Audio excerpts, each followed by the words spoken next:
ওবামার মেয়েকে বিয়ের প্রস্তাব। ওবামার ১৬ বছর বয়সী কন্যা মালিয়াকে বিয়ের প্রস্তাব দিলেন কেনিয়ার ৫০ বছর বয়সী এক আইনজীবী।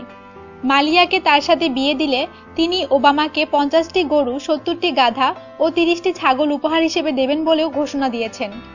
নাইরোবির একটি পত্রিকাতে ফেলিক্স কিপ্রোনো বলেন, ২০০৮ সালে আমি মালিয়ার প্রেমে পড়ি। সে সময় মালিয়ার বয়স ছিল ১০ বছর। ওবামা তার কন্যাদের সাথে করে প্রথমবারের মতো অফিসে যাচ্ছিলেন। প্রথম দেখাতেই আমি মালিয়ার প্রেমে পড়ে যাই। ওবামা কন্যাকে তিনি এতটা ভালোবাসেন তা বোঝাতে গিয়ে তিনি বলেন, সেই ২০০৮ সাল থেকে আমি কখনো কোনো মেয়ের সাথে প্রেম করিনি, কারণ আমি মালিয়ার প্রতি দায়বদ্ধ।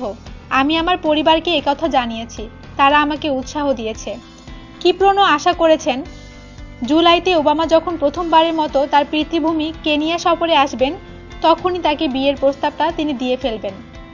আমি ইতিমধ্যে মালিয়াকে আমার সাথে ঘুরতে দেওয়ার অনুমতি জানিয়ে একটি চিঠিও লিখেছি। আশা করছি অ্যাম্বাসি এটা ওবামার হাতে ঠিক মতো পৌঁছে দেবে। তার এই ইচ্ছা নিয়ে ইতিমধ্যে হাস্যরস শুরু হয়েছে। সমালোচকদের হাস্যরসের জবাবে তিনি বলেছেন, অনেকে মনে করে আমি বুঝি টাকা পয়সার জন্যই ওবামার মেয়েকে বিয়ে করতে চাইছি।